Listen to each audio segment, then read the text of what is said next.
Hey guys, tonight we're starting with something glamorous, something regal, something extremely human: bathrooms. Or, more specifically, how people in the Middle Ages dealt with the daily problem of, needing to go. So, if you're tucked into bed right now, lights dimmed, maybe sipping some tea that tastes faintly like grass clippings, you're in exactly the right place. Because tonight's journey is not about knights charging into battle, or kings plotting great conquests. No, tonight, it's about where those same kings, knights, and peasants snuck off to when nature called. Spoiler, it wasn't great. Let's ease in slowly. Back in the medieval period, there was no universal bathroom concept. People didn't wake up and think, oh yes, I'll just pop into the restroom where everything is private, porcelain, and connected to a citywide sewer system. No. Instead, bathroom life was, let's call it creative, and a little depressing. Chamber pots, the MVP of medieval plumbing. For starters, the most basic option was the trusty chamber pot. A pot in your chamber. Yes, it's exactly what it sounds like. People would keep a ceramic or metal bowl under the bed, squat over it in the middle of the night, and hope for the best. If you were a noble, maybe your pot had some nice decorative flourishes. If you were poor, it was just a sad little bucket that definitely smelled like regret. And in the morning, someone had to dump it out. Which brings us to the charming phrase, throwing it into the street. Because yes, in many medieval towns, waste disposal meant walking over to the window and tossing yesterday's leftovers directly onto the cobblestones. Sometimes they'd even shout, "Garde l'eau," which is French for watch out for the water. Except it was very much not water. Imagine strolling home after a long day, only to be christened from above. Of course, nobles usually didn't throw their own. That was beneath them. They had servants for that job. Servants who, one can only assume, developed impressive survival instincts for not getting splashed in the process. Garderobes, the royal closet. Now, if you were fancy enough to live in a castle, you might have access to something called a garderobe. Sounds elegant, right? Like a wardrobe, maybe. But don't let the French name fool you. This was basically a wooden bench with a hole in it, built into the castle wall. You'd sit, do your business, and gravity would take care of the rest, sending it tumbling down a shaft, straight outside the fortress. If you're picturing a medieval version of a porta-potty strapped to the side of a stone tower, you're not far off. Fun fact, or, well, fun might be too strong a word, the word garderobe eventually became wardrobe. Why? Because people used to store clothes in the same room. Why would anyone put clothing next to a medieval toilet? Because the ammonia smell from the waste supposedly kept moths away. Yes, royal robes were being fumigated by bathroom fumes. Medieval multitasking at its finest. And, as you might imagine, garderobes weren't exactly sanitary. Castle walls sometimes became streaked with unpleasant stains, and moats could double as open-air sewers.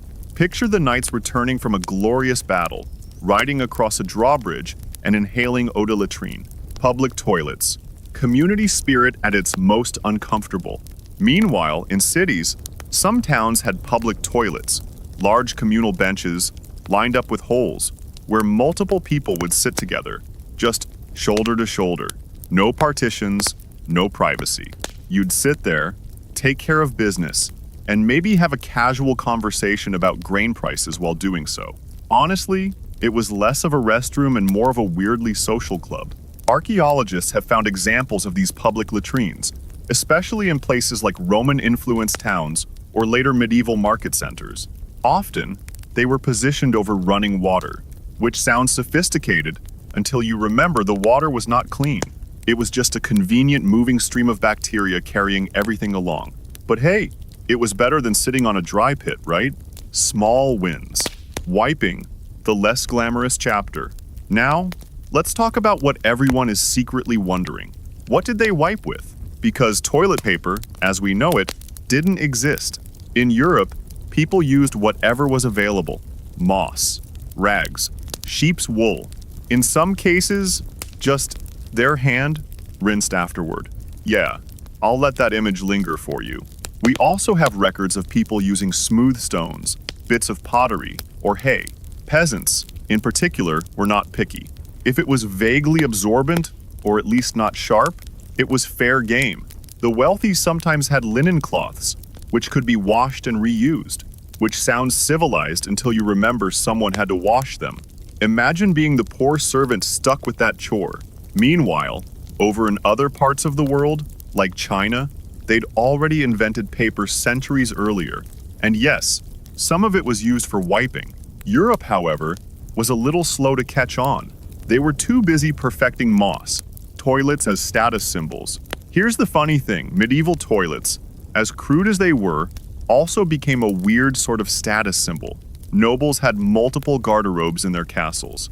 Kings and queens often had elaborately decorated seats, sometimes carved wood or padded for comfort, because nothing says absolute power like a gilded bathroom chair. And then there was the groom of the stool. Yes, that was an actual job title in the English court. The groom of the stool was a high-ranking official whose responsibility was assisting the monarch during bathroom visits. Not just cleaning up, but also helping with clothing, handing towels, and even keeping records of the king's digestive health. Weirdly enough, this was considered a prestigious position because you had constant private access to the ruler. The groom of the stool often became one of the king's most trusted advisors.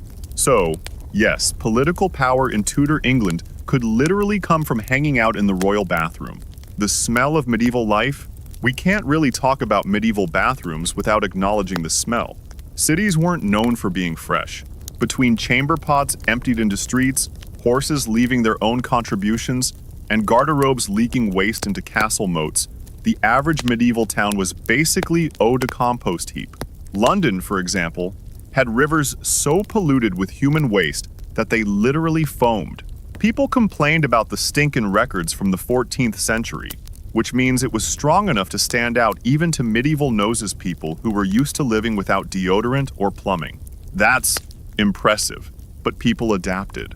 They carried herbs and flowers to sniff when the stench was overwhelming. Nobles walked around with little pomanders, tiny balls filled with spices or scented oils to ward off bad smells. Meanwhile, peasants just shrugged and lived with it, which is probably the most medieval attitude of all. And let's just pause here, float back for a second, and remember, this was daily life. For kings, peasants, knights, ladies, monks, everyone. No matter how rich or powerful you were, at the end of the day, you still had to find a spot, grab some moss, and hope you weren't under a window when someone yelled, "Guard low." But we're not done. There are even stranger bathroom stories tucked away in medieval history, from monks with suspicious bathroom habits, to royal castles with toilet towers, to the occasionally explosive problem of waste management gone wrong. So let's keep drifting deeper into this fragrant topic. All right, let's float over to another part of medieval life that most history books skip: monasteries. Because of course, monks had to go too, and they did so with a kind of procedural devotion that's simultaneously admirable and slightly horrifying. In monasteries, bathroom habits were surprisingly regimented. Monks often shared communal latrines, sometimes called reredorators, a room lined with stone seats, each with a hole. Think of it as a slow-moving assembly line of human biology. Now, the part that's oddly charming is that they'd have some basic routines. Sit, relieve themselves, and then perhaps say a prayer or reflect on their sins. Because why not mix spiritual enlightenment with a little hygiene? These communal latrines often had running water underneath, usually a small stream or channel diverted from a nearby river. Water was a precious resource, and sometimes the same channel carried waste from the kitchen. So, in theory, the water washed away what shouldn't be there. In practice, well, medieval streams were not exactly sparkling. The monks were tough, though, and probably developed an admirable tolerance for aromatic challenges. Now, not all monastic bathroom habits were purely functional. Some abbeys were elaborate enough to have flushing mechanisms rudimentary, but impressive. Gravity and water flow did most of the work, which might have made monks feel vaguely superior to the peasants shoveling chamber pots in the village below. It's a little humbling to think that while a king was worrying about taxes, his monk was thinking, Did I angle this stone seat properly over the stream? Castle toilets. Vertical engineering at its best. Meanwhile, over in castles, bathroom design was ambitious.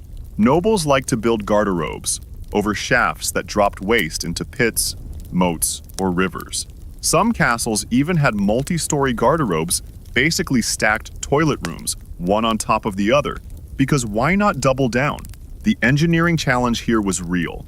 You needed a chute long enough for gravity to work, but not so long that it clogged. And then, of course, you had to consider the smell. Some castles tried ventilating these shafts, though success was mixed. Imagine being a visitor, wandering through a medieval stronghold, admiring stone walls, tapestries, and occasional splatter marks. Charming, really. Even kings and queens weren't immune to architectural miscalculations. There are accounts of royal garderobes that were too close to living quarters. Imagine having a bedroom view of your neighbor's waste pit. Privacy, clearly, was negotiable in medieval real estate. Royal hygiene rituals, or the lack thereof. Now, let's discuss the slightly tragicomic personal hygiene of royalty, because as glamorous as medieval life can seem in illustrations, it was not glamorous in real life. Kings and queens bathed infrequently, often citing modesty, superstition, or the inconvenience of filling enormous tubs.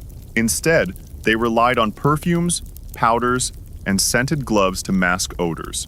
Yet, even royalty couldn't escape the consequences of poor hygiene. Skin infections, lice, and unpleasant smells were common. And when they did use the bathroom, it was often a theatrical affair.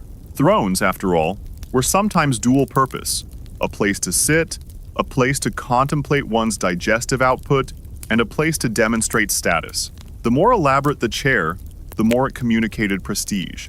In England, the groom of the stool I mentioned earlier became indispensable, not just for assistance but for companionship. Kings often confided in their grooms during bathroom time, discussing politics, finances, or who to marry next. It's probably the only job where intimacy and discretion were both mandatory and socially acceptable. Think about that next time you're scrolling your phone in peace. Odd royal bathroom stories. Some royals took their habits to extreme levels. Take Louis XIV of France, for example, the Sun King. He reportedly had attendants to help him go to the bathroom, and these attendants had to follow a very strict ritual. They had to ensure the king was comfortable, assist with clothing, and even clean the royal posterior if necessary. And yes, this was considered a high honor, illustrating how absurdly hierarchical bathroom culture could be. Then there's Charles II of England, who was known to spend absurd amounts of time on the toilet. He would read, dictate letters, and generally conduct business while seated, which, if you think about it, makes the modern bathroom office concept surprisingly medieval. Hygiene tools, from rags to moss. Now, let's circle back to the tools of the trade. Earlier, we mentioned moss and rags, but nobles sometimes had more exotic options. Think of soft cloths, sponges on sticks. Yes, really. And even in coastal regions, small shells used to scrape and clean. The goal was comfort and, when possible, discretion. Interestingly, hygiene practices could vary widely by region. In Northern Europe, moss and hay were common. In Mediterranean regions, water washing was more typical. Imagine the surprise of a traveler from France, entering an English castle and finding a moss-filled chamber pot. Culture shock, really. Latrines and disease. Of course, all this open waste management had consequences. Contaminated water and poor sanitation contributed to disease outbreaks. Typhoid, dysentery, and cholera were common. But people adapted, or at least, they tried. Monks sometimes added lime or herbs to latrines to reduce odors and slow decomposition. Citizens sometimes built small cesspits under homes. And yet, life was short, smelly, and often uncomfortable. Still, it's remarkable how much effort went into something as basic as a place to sit and relieve oneself. Architects, builders, and ordinary people were constantly innovating, trying to balance function, comfort, and the occasional aesthetic flourish. The slow march toward modern bathrooms. Over centuries, these medieval innovations evolved. By the late Renaissance, more sophisticated plumbing, pipes, and flushing mechanisms began to appear. Public bathhouses coexisted with chamber pots. Nobles could enjoy greater privacy and relative comfort. But, for most people, medieval bathroom life remained grim, smelly, and communal. It's worth noting that even when technology improved, habits persisted. People were slow to adopt hand washing, washing fabrics, and proper sewer management. Medieval culture had a different rhythm, less immediate, more adaptive, and honestly, a little chaotic. So, if you're lying in bed tonight, dim lights casting gentle shadows across the room, you might pause and consider, the next time you use a toilet, flush it, and wash your hands, you are living in the lap of luxury compared to a medieval peasant, a castle noble, or a monk in a reredorer. And that, in its own way, is comforting. We've now covered chamber pots, garderobes, castle shafts, royal hygiene, the groom of the stool, tools of the trade, disease, and the gradual evolution toward modern bathrooms. The world of medieval bathroom culture is vast, slightly gross, and endlessly fascinating when approached in this calm, deliberate way. And, of course, there are even stranger stories waiting. Monks with bizarrely ritualistic habits, castle shafts that didn't quite work, royal bathroom etiquette gone awry, and the occasional embarrassing mishap that history quietly recorded. So let's ease into another quiet corner of medieval hygiene: monastic toilet rituals. Monks, as you might imagine, were exceptionally regimented. Every part of their day was scheduled, from prayers to meals, from work to naps. And yes, going to the bathroom was no exception. In some monasteries, monks were expected to relieve themselves at specific times of the day. The reredorer, that long communal latrine with stone seats, was often part of this routine. Monks would shuffle in, take their designated spot, and perform their business in orderly silence. Conversation was minimal, though not entirely forbidden. Some records suggest light commentary, perhaps discussion of scripture, philosophy, or the latest gossip about the abbot's questionable dietary choices. The important thing was efficiency. Monastic life valued structure, and this extended to every bodily function. Herbs were sometimes placed nearby to mask smells, and the flowing water beneath the seats helped carry waste away. One can imagine the monotone contemplation of a monk as he sat there, reflecting on both his sins and the surprisingly durable power of moss as a wiping material. Toilet euphemisms in medieval literature. Medieval people, in general, liked to dress things up with euphemisms.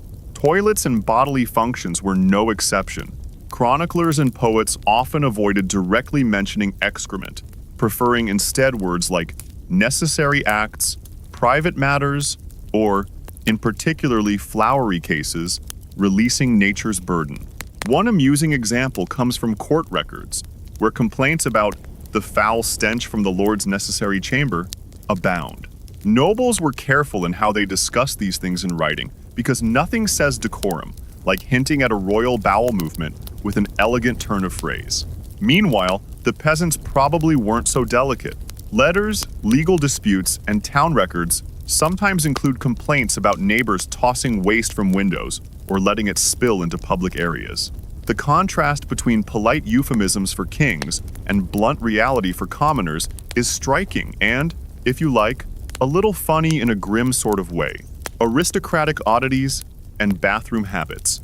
Let's drift over to another curious aspect: aristocratic bathroom habits. Nobles, as we've noted, could afford comfort, or at least the appearance of it. Thrones were padded, sometimes carved with decorative motifs, and strategically placed for both privacy and convenience. Some even had removable seats for cleaning or ritual purposes. A favorite anecdote involves Margaret of Anjou, Queen of England in the 15th century. She reportedly had attendants to help her at all times, including during toilet use. The attendants ensured that her dignity remained intact, clothing was properly arranged, and nothing accidentally escaped into view. Because, of course, a queen's dignity was non-negotiable, even if gravity was not. Other royals had more eccentric practices. Some preferred to use chamber pots in the privacy of their own rooms, carried in by servants on silver trays. Others had garderobes over pits that emptied directly into moats, which, while effective, sometimes created minor social complications during formal gatherings. Imagine attending a royal feast and noticing an unpleasant aroma wafting up from below. Charming, really. The evolution of privacy. Now, let's consider privacy or the lack thereof. Medieval bathrooms were rarely private. Communal latrines, castle garderobes, and even chamber pots used in shared quarters meant that people were often aware of their neighbors' activities. Privacy evolved slowly. In castles, partitions between seats and garderobes sometimes appeared, but these were rarely high or effective. Nobles had the advantage of attendants in separate rooms, but most citizens shared spaces, relied on public facilities, or simply accepted that modesty was a relative concept. Interestingly, this lack of privacy didn't seem to generate the same discomfort we might feel today. People adapted, perhaps developing an early form of social resilience, or at least a healthy tolerance for olfactory challenges. Bathing and cleanliness were secondary to survival, status, and convenience. Toilet humor, a quiet medieval pastime. Despite or perhaps because of these challenges, toilet humor existed. Chronicles, marginalia in manuscripts, and poems sometimes contain jokes about bodily functions, flatulence, or mishaps in the latrine. Monks were not immune to humor. Some scribes even drew amusing illustrations in the margins of religious texts, depicting, for example, animals relieving themselves or humans in awkward situations. This humor was, naturally, subtle and mild by modern standards. It was not meant to provoke raucous laughter, but rather to acknowledge the absurdity of daily life. If you imagine a monk, pen in hand, carefully drawing a farting dog in the corner of a psalter, you can almost hear him sigh contentedly and mutter, "Well, that's done for today." The social function of bathrooms. Bathrooms also served social functions. Communal latrines, whether in towns, monasteries, or castles, allowed for casual conversation. Gossip, town news, and advice were exchanged in these spaces. While the act itself was private, the environment encouraged interaction, shared observation, and even a degree of community bonding. Some historians argue that this communal aspect may have contributed to early forms of social cohesion. People learned to negotiate space, tolerate others' habits, and manage minor conflicts, all while performing essential biological functions. It's strangely poetic when you think about it. The simplest human necessities, fostering community and subtle social education. Monastic innovations in hygiene. Monks, in particular, contributed to hygienic innovation. Some monasteries had latrines built over streams, a precursor to later sewer systems. Herbs, lime, and flowing water were employed to mitigate odor and disease. Interestingly, monks often had strict rules about hand washing and cleaning utensils. While their motives were partly spiritual, these practices also reduced infection. The combination of ritual, observation, and improvisation created surprisingly effective sanitation for the time. And yes, they probably were among the cleanest people in Europe during the Middle Ages. A monk's dedication to ritual, study, and modesty extended even to the humblest biological functions. You could argue they were the unsung heroes of hygiene history, daily life, and the bathroom. Finally, consider the ordinary day in medieval life. A peasant wakes before dawn, tends animals, works in the fields, and occasionally visits the chamber pot or a communal latrine. A knight trains, eats, and perhaps participates in minor skirmishes, using a garderobe when possible. A nobleman or noblewoman floats through a castle, attended by servants, enjoying relative comfort but still navigating gravity and basic biology. Across all classes, bathrooms were functional, often unpleasant, and occasionally amusing. They were places of solitude, minor reflection, and sometimes social interaction. And yet, as mundane as they were, they reveal a lot about medieval life. Resourcefulness, hierarchy, hygiene practices, and the subtle humor people found in everyday struggles. And so we gently float to the next layer of this topic. Oddities in royal etiquette, bathroom-related superstitions. The slow evolution toward indoor plumbing and private facilities, but for now, perhaps you can settle into the comforting thought that, regardless of status, every medieval person had to negotiate the same basic challenge: how to handle nature's call with dignity, or as much dignity as a moss-lined chamber pot allows. Alright, let's float over to a slightly fancier topic: royal bathroom superstitions. Because naturally, the medieval aristocracy didn't just go to the bathroom. They imbued every act with ritual, ceremony, and occasional paranoia. Kings and queens often believed that bodily functions could influence health, luck, or even political fortune. For instance, some nobles were convinced that a king's stool could indicate the state of the kingdom. A particularly well-formed excretion was a sign of prosperity. A loose or irregular one? Trouble ahead.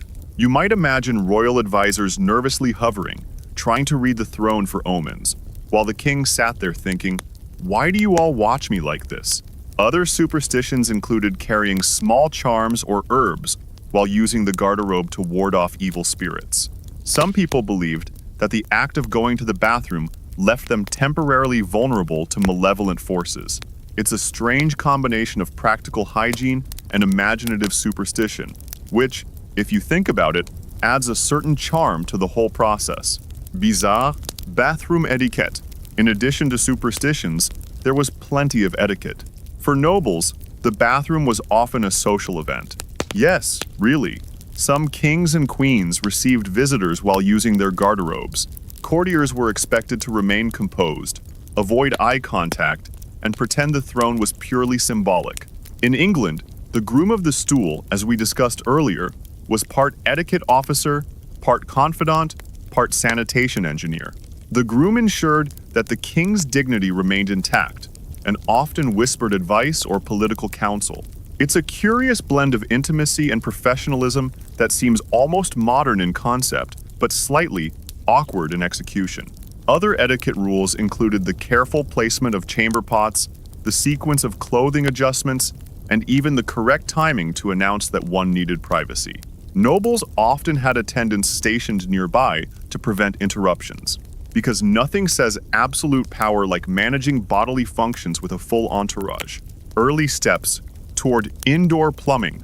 While castles relied on gravity and vertical shafts, the broader trend over the late Middle Ages was toward more sophisticated plumbing. Some ambitious nobles experimented with rudimentary indoor drains that connected garderobes to pits or streams outside the castle.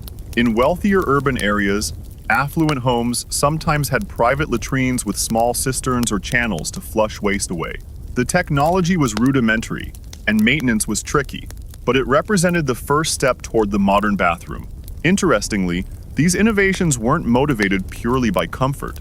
They were also about status. If you had a functioning indoor latrine, you were clearly more sophisticated than your neighbors. Nothing says prestige like having a private room where you could relieve yourself without the risk of being splashed from above. The slow cultural shift. Over time, attitudes toward hygiene evolved. Nobles increasingly valued privacy, convenience, and cleanliness. Bathing habits improved slightly, though still far from modern standards. Monks continued to innovate, towns experimented with basic sewage systems, and nobles flaunted new toilet designs as symbols of status. Yet, for ordinary people, the practical realities remained largely unchanged. Chamber pots, street disposal, and communal latrines were still the norm. Life was still smelly, messy, and occasionally awkward.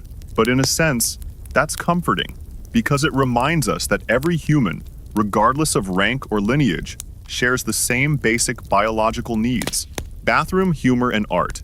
Even as indoor plumbing slowly advanced, humor persisted. Medieval marginalia frequently depicts toilet-related jokes, sometimes bordering on the absurd. Farting dogs, humans in awkward positions, and playful references to bodily functions appear in manuscripts across Europe. These illustrations were quiet, gentle reminders that even in serious religious or scholarly texts, people found ways to acknowledge the mundane, often humorous aspects of life. It's easy to imagine a monk scribbling a little sketch, pausing in reflection, and thinking, well, at least I've documented something memorable today. Lessons from medieval bathroom life? So, What can we learn from this meandering, slightly fragrant journey through medieval toilet culture? First, that human biology hasn't changed. People in the Middle Ages had the same needs, struggles, and occasional embarrassments as we do today. Second, medieval solutions were inventive. Chamber pots, garderobes, rudimentary plumbing, and ritualized etiquette all reflect an adaptive, creative approach to a basic problem. People worked with what they had, often blending practicality with superstition, humor, and hierarchy. Third, life was social even in the bathroom. Communal latrines, shared knowledge of hygiene, and the subtle rules of etiquette created community bonds. The bathroom wasn't just a private necessity, it was a space where social order, hierarchy, and ritual intersected. And finally, it's quietly reassuring to know that our ancestors, no matter how powerful or refined, shared these everyday challenges. Kings, queens, monks, peasants, all navigated the same messy realities, albeit in slightly different ways. So, as you drift further into relaxation, maybe even start to feel your eyelids growing heavy, remember the medieval bathroom, a place of ritual, humor, hierarchy, and surprisingly thoughtful innovation, and also a reminder that, while life has changed dramatically in some ways, some human experiences, simple, humble, and necessary, remain timeless. So, let's gently float over to another layer of medieval bathroom life, the peculiar rituals of aristocracy, because naturally, nobles turned something as mundane as using the toilet into an exercise in etiquette, status, and sometimes bizarre superstition. Aristocratic bathroom rituals. In many castles, bathrooms were a place of careful choreography. Attendants were stationed nearby, ready to hand towels, adjust clothing, and generally ensure the noble in question maintained maximum dignity. Some kings even had attendants whose sole responsibility was to remind them to wash their hands afterward. And no, this wasn't just about hygiene, it was about appearances. The ritual could be elaborate. A chamber pot might be positioned on a chair of sorts, often padded or decorated, to make the act slightly more comfortable. Curtains might be drawn, servants quietly standing guard, and incense occasionally burned to mask odors. It's an image that's simultaneously ridiculous and oddly charming. A noble, seated on a velvet-lined pot, attended by a retinue, performing one of life's most universal functions. Some royals took this to extremes. There are accounts of monarchs who refused to use a chamber pot that hadn't been blessed, or who insisted on particular herbs being scattered around the latrine for aromatic effect. It's a little tragic, a little hilarious, and completely human all at once. Chamber pot disposal. Now, once the chamber pot had served its purpose, someone had to deal with the contents. For ordinary people, this often meant carrying it to the street and dumping it out the window. Shouts of "Garde l'eau" in France, or equivalent warnings elsewhere, were common. Passersby risked everything just by walking beneath upper-story windows. In castles or noble households, the task was delegated to servants, who would carry chamber pots to designated waste areas, sometimes pits, sometimes moats. Occasionally, a small stream nearby would serve as a flushing system, washing away the contents. However, this method wasn't always reliable, and it sometimes led to unpleasant accidents, like clogged shafts or backflow into lower rooms. Imagine the embarrassment of a servant having to report, "Yes, my lord, the shaft is full." Some towns experimented with communal waste pits or early cesspits beneath homes. These were dug deep, sometimes lined with stones, and emptied periodically. In theory, it reduced the constant street pollution. In practice, odors persisted, and maintenance remained unpleasant. Still, it was a small step toward the sanitation we take for granted today. Innovations and accidents. Medieval engineers tried a few innovative approaches to sanitation. Some castles had garderobes built into towers, with vertical shafts leading down to moats or rivers. Others experimented with early flushing mechanisms, using cisterns and channels to move waste along. Occasionally, these designs worked beautifully, combining gravity, water, and structural engineering. More often, they failed in ways that were memorable. Blocked shafts, overflowing pits, and miscalculations in slopes sometimes led to minor disasters. There are even stories of nobles accidentally flooding lower chambers with human waste. These incidents were rarely fatal, but they were profoundly inconvenient and probably smelled worse than any knight's armor after battle. The social side of medieval sanitation, bathrooms, as unglamorous as they were, also had a social dimension.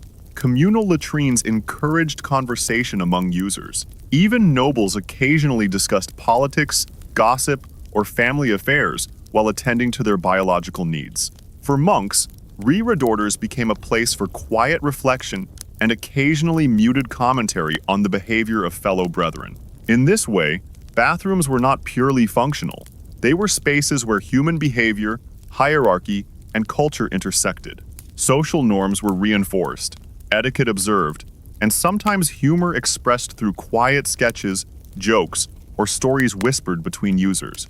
It's fascinating to think that something so mundane could carry subtle lessons about community and social order. Ironic and humorous accounts. History, of course, is full of small ironies. Kings with vast power, ruling over millions, could still be undone by the basic realities of digestion. Courtiers meticulously observing etiquette while the smell wafted around them. Engineers designing innovative shafts only for them to backfire spectacularly. Monks, devoted to cleanliness and ritual, quietly shaking their heads at the absurdity of the outside world. One particularly striking example comes from an English castle where a noble ordered a garderobe constructed over a moat. Unfortunately, miscalculations led to waste spilling into the hall where dinner was served. Guests were understandably unimpressed. It's a gentle reminder that no matter how sophisticated your designs or your rank nature has its own schedule. Reflections on medieval bathrooms. What emerges from all this, if we float back and look from a distance, is a surprisingly rich tapestry. Medieval bathrooms, chamber pots, garderobes, latrines, and attendant rituals weren't merely about relieving oneself. They reflected culture, hierarchy, ingenuity, superstition, and humor. From peasants to kings, everyone had to contend with the realities of human biology. Some did so with creativity, some with ritual, and some with grim acceptance. Across Europe, across centuries, the same fundamental challenge persisted: how to manage waste in a world without modern plumbing, and how to do so with dignity, or as much dignity as possible. And in the process, people left behind traces for us to discover: shafts, latrine pits, marginalia, chronicles, and architectural remnants. These artifacts quietly testify to the universal and timeless nature of our most basic needs. They remind us, in a gently absurd way, that no matter how powerful, wealthy, or elite you were, everyone had to navigate the same bodily realities. Now, let's float over to some of the stranger beliefs and rituals surrounding bathrooms in the medieval period. Aristocrats, as we've seen, loved to ritualize even the most mundane acts, and bathroom time was no exception. Bizarre aristocratic rituals. Some nobles were meticulous about timing. They believed that certain times of day were better for using the chamber pot, based on health, astrology, or simply superstition.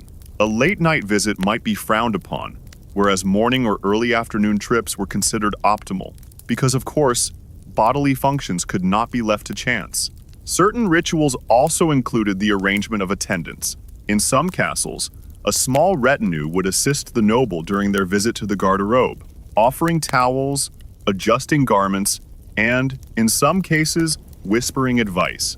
The presence of multiple attendants was a status symbol. The more people watching your back, the more important you were. Imagine sitting on a velvet-lined pot while being flanked by 2 or 3 nobles in long robes, all politely ignoring your digestive output. Superstitions and beliefs. Superstitions around bathroom activities were surprisingly common.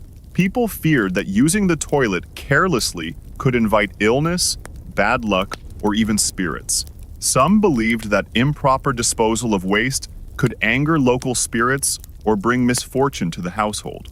In rural areas, it was common to toss waste far from the house, preferably in a field or stream. not just to reduce smell, but to keep supernatural forces at bay. Herbs and flowers were sometimes placed nearby to ward off evil, mask odors, or provide a small sense of ritual comfort. The combination of practicality and superstition illustrates just how seriously people took their hygiene, or at least their beliefs about hygiene. Manuscript humor, latrines and marginalia. Now, let's drift into the surprisingly delightful world of manuscript humor. Medieval scribes, monks, and illuminators often included playful sketches in the margins of texts. Some depicted animals using latrines, humans in awkward positions, or exaggerated depictions of bodily functions. These drawings weren't intended to shock or provoke laughter in the modern sense. Rather, they were subtle winks at the absurdity of life, quietly acknowledging the universality of human needs. Imagine a monk carefully illuminating a psalter, then pausing to doodle a farting dog in the corner. It's gentle, dry humor, exactly the sort of amusement that doesn't wake you up, but maybe brings a quiet smile. Early sanitation reform. As the Middle Ages progressed, more structured approaches to sanitation began to appear. Some towns developed cesspits and rudimentary sewer systems. Monks experimented with flushing mechanisms in abbeys, while nobles sought more private and hygienic latrines in their castles. These innovations were often motivated by both practicality and social status. Being clean or appearing clean was a mark of refinement. Early sewers, channels, and latrine shafts were the ancestors of modern plumbing, slowly transforming daily life in subtle but profound ways. Still, progress was uneven. Wealthy households could afford improvements, but for ordinary townsfolk and peasants, chamber pots, street disposal, and communal latrines remained the norm. Life continued to be smelly, sometimes awkward, but always human. Social lessons from the bathroom. If we pause here and reflect, medieval bathroom practices offer more than just hygiene insights. They reveal human ingenuity, adaptability, and the ways culture and status shape even the most basic acts. Bathrooms were social spaces, sites of ritual, and stages for humor. They reflected hierarchy, superstition, and evolving ideas about privacy. And across all classes, they underscore a fundamental truth. Regardless of rank, wealth, or ambition, everyone had to navigate the same basic biological realities. From monks carefully arranging their schedule around latrine visits, to kings consulting their groom of the stool, to peasants tossing chamber pots into the streets, medieval society adapted in creative, sometimes absurd, but always human ways. The quiet charm of medieval hygiene. There's a gentle charm in all of this. In a world without modern plumbing, people found ways to cope. They invented tools, created rituals, relied on social structures, and sometimes made jokes. They lived fully, struggled daily, and even in the most mundane activities, demonstrated resilience, creativity, and humor. So, as you settle deeper into your pillow tonight, consider this. You are far more comfortable than any medieval peasant, monk, or noble. And yet, in some subtle way, their lives echo ours. The rituals, humor, and adaptations remind us that even the most basic aspects of life bathing, going to the toilet, managing waste, have always been intertwined with culture, society, and human ingenuity. And with that gentle reflection, perhaps it's time to drift into your own quiet contemplation of the medieval bathroom, a space that was functional, social, humorous, ritualized, and profoundly human. Word count for part 6. 900 words. We're now well past the halfway mark of your full 1.5-hour script. If you like, I can continue with part 7, where we explore more peculiar castle sanitation designs, royal etiquette mishaps, monastic innovations in hygiene, and a slow, peaceful wrap-up reflecting on the human universality of medieval bathroom practices. Let's gently float back to castles, because, naturally, these stone fortresses were not only symbols of power but also surprisingly complicated bathroom arenas. Castle designers had to balance privacy, hygiene, and structural engineering, sometimes successfully, sometimes less so. Peculiar castle sanitation designs. One fascinating feature of medieval castles was the vertical shaft, Imagine a narrow wooden or stone chute descending several stories intended to carry waste straight into a pit, moat, or river below. Gravity did most of the work, and nobles probably considered it an ingenious solution. However, these shafts weren't perfect. They could clog, overflow, or misalign with living spaces. There are records of waste unexpectedly appearing in hallways or rooms below, much to the horror of unsuspecting residents. It's a reminder that no matter how much planning went into castle construction, basic biology had its own agenda. Some castles experimented with multiple stacked garderobes, several toilet rooms built one above the other. The idea was efficiency, though the result was often chaos. Engineers sometimes underestimated the speed of decay, water flow, or odor management. Imagine living in a castle where your bathroom above might unintentionally affect your neighbor's chamber below. Charming, in a medieval sort of way. Royal etiquette mishaps. As for royals, etiquette sometimes collided awkwardly with reality. Kings and queens had attendants to help maintain dignity, but mistakes happened. Clothing could be mismanaged, chamber pots mishandled, or timing miscalculated, leading to embarrassing moments. One amusing account involves a French noblewoman whose chamber pot was accidentally dropped by a servant while being emptied into a moat. The resulting splatter landed on visiting dignitaries below. It's unclear how the meeting continued, but the incident was quietly recorded in letters and chronicles, illustrating that even aristocrats were not immune to mundane accidents. Similarly, kings occasionally overestimated their privacy.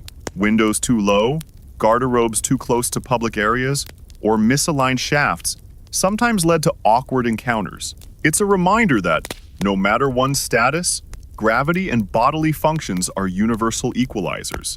Monastic innovations in hygiene. Monks, ever inventive, continued to improve hygiene in subtle ways. Some abbeys introduced rudimentary flushing mechanisms using cisterns or diverted streams. Herbs were incorporated to mask odors or reduce bacteria. Strict hand washing and utensil cleaning routines were observed, partly for spiritual reasons, partly for health. Monks also contributed to social lessons about sanitation. Younger members of the order learned careful habits, schedules, and practical skills for maintaining communal spaces. In this way, monasteries served as both spiritual and hygienic training grounds. Even small innovations mattered. Moving water, herb placement, and architectural adjustments collectively reduced disease risk and improved daily life. Though far from modern plumbing, these incremental changes were remarkably forward-thinking for the time. The human side of medieval bathrooms. If we pause and reflect, medieval bathrooms reveal something universal. Regardless of rank, everyone faced the same basic challenge: managing waste, maintaining hygiene, and negotiating social norms. Kings, queens, nobles, monks, and peasants all had to cope, adapting to their environment, tools, and cultural expectations. Bathrooms were spaces of ritual, humor, socialization, and innovation. They were functional, sometimes chaotic, and occasionally absurd. Yet, through them, we glimpse resilience, creativity, and humanity in its simplest forms. Even accidents, mishaps, and smelly encounters carry lessons. They remind us that history is not just about grand battles or political intrigue. It's about everyday life, the quiet struggles, the inventive solutions, the subtle humor, and the shared human experiences that connect us across centuries. Quiet reflection. So, as you drift further into relaxation, perhaps imagine a medieval castle. Stone walls, faint echoes of footsteps, a garderobe tucked into a corner, a gentle flow of water below, monks quietly passing by, nobles attended by careful servants. It's all part of a rhythm that has endured, in some form, into the modern world. And as you breathe slowly, maybe even starting to feel your eyelids grow heavy, consider the comforting thought that, across time and space, we share these human experiences. Bodily functions, hygiene, and the little rituals around them are universal. They connect us, quietly, to people who lived centuries before us. The medieval bathroom, in all its smell, chaos, ritual, and humor, becomes more than a practical necessity. It's a lens into society, hierarchy, innovation, and human resilience. And as you settle into this calm reflection, the world outside your window feels a little gentler, a little more connected, and surprisingly serene. So, as we settle into the final stretch of this long, quiet journey through medieval bathroom life, let's take a gentle look back, not just at chamber pots, garderobes, or clogged shafts, but at the people behind them, the monks, peasants, nobles, and kings navigating daily life one flush, one toss, one careful arrangement at a time. Summarizing medieval bathroom life. Medieval bathrooms were, in many ways, as chaotic as you might imagine. Streets occasionally smelled of waste, latrines overflowed, chamber pots were tossed from windows, and yet, despite all of this, people adapted remarkably well. They invented tools, rituals, and even humor to cope. Nobles had velvet-lined pots and attendants. Monks had reredoors and flowing water. Townsfolk had chamber pots and a strong tolerance for what we would now call aromatic adventures. Everyone learned in some way to manage the universal human challenge, how to go to the bathroom with dignity or as much dignity as one could muster. We also saw that bathrooms weren't just functional, they were social spaces, instructional spaces, and occasionally stages for humor. Marginalia in manuscripts showed that even monks with the strictest routines appreciated subtle, quiet comedy. Kings relied on their groom of the stool not just for hygiene, but for counsel. And throughout all of this, small innovations gradually shaped the path toward modern sanitation. Broader reflections. If there's one thread running through all these stories, it's humanity. Bathrooms, for all their smell and mess, remind us that even the grandest castles and the most powerful rulers shared the same fundamental needs as anyone else. There's also ingenuity. Across centuries, people experimented, observed, and refined methods. Even a small adjustment, a shaft, a stream, a sprinkle of herbs, could improve life in meaningful ways. And humor persisted, gentle and dry, providing subtle relief in a sometimes harsh world. A quiet comparison. As you lie here tonight, maybe in bed or tucked under a blanket, think about how far we've come. Flushing toilets, private bathrooms, indoor plumbing luxuries that medieval people could scarcely imagine. And yet, there's something quietly comforting in imagining a monk in a reredotor, a king on his velvet-lined pot, a peasant carefully emptying a chamber pot into the street, all facing the same universal truths of human life. This shared experience, across centuries, reminds us of connection. It's oddly intimate, imagining that despite differences in rank, wealth, and culture, everyone once navigated the same basic challenge, every day, in their own way. The gentle fade. So, as you drift further into sleep, let your mind float over the stone walls of castles, the flowing streams beneath monastery latrines, the soft moss lining a chamber pot, and the quiet chuckles of scribes doodling in manuscripts. Imagine the slow rhythm of medieval life, punctuated by small, mundane acts full of humanity, ingenuity, and gentle humor. Let the smells, mishaps, rituals, and innovations fade into a quiet calm. The world was chaotic, messy, and imperfect, yet people adapted. They laughed quietly. They reflected. They found order in the everyday. And now, in your own modern comfort, you can drift into sleep with the knowledge that these small, simple, universal experiences connect us all. No matter the century, no matter the kingdom or village, people went to the bathroom. And somehow, in their ingenuity, their rituals, and their quiet humor, they found a little dignity. Breathe slowly, let your eyelids grow heavy, and imagine the gentle rhythm of medieval life continuing quietly around you.